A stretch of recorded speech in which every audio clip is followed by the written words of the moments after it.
بەداخەوە لە ساڵی 2020ەوە بەڵێنیان بە مامۆستایانی وانەبێژ داوە کە لەسەر چارەنووس و یەکلاکردنەوەی چارەنووسی مامۆستایانی وانەبێژ کۆ ببنەوە.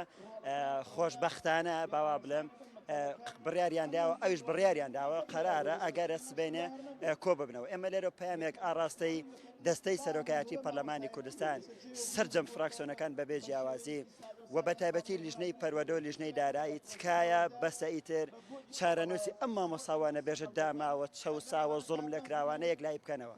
یا ئەوە تا بڵێدا دەمەزرێن و تەواو حکوومەتی هەرێمی کوردستان ناچار بکەن بە دامەزراندنی مامۆسایانی وانەبێژ، یا ئەوە تا بڵێ دانامەزن بە ئەم مامۆسانە بڕۆن بە دیاری شوکاری خۆیان هەر کەس ئیشی تری بکە. نزیکەی 2000 مامۆسای وانەبێژ لە هەرێمی کوردستانە کۆچیان کردو بۆ ئەوروپا، بەس مامۆسای وانەبێژ. بەڕاستی کارەسار ڕۆدا لە وڵاتە چینێکی دڵسۆز هاتووە ئەڵێ من ئەمەیە خزمەت کەم، ئێوەرە تۆش خزمەتی بکە.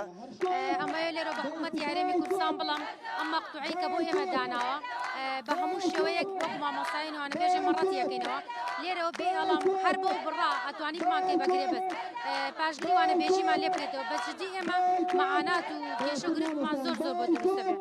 بۆیە داوا لە حکوومەتی هەرێمەکەی بە مافەڕەوەکانی خۆمانمان بگەین و بمان کا بەگرێ بەجا بە هەمیشەی.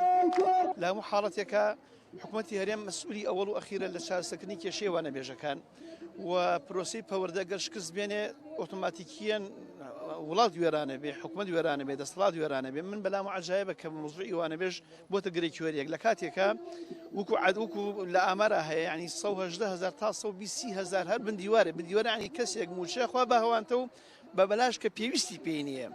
باشە لەوە نەکە ڕوعێکی بدرێ بە وانەبێژەکان و ئەم کێشەیە دروست نەبووایە کەواتە حکوومەت بێباکە.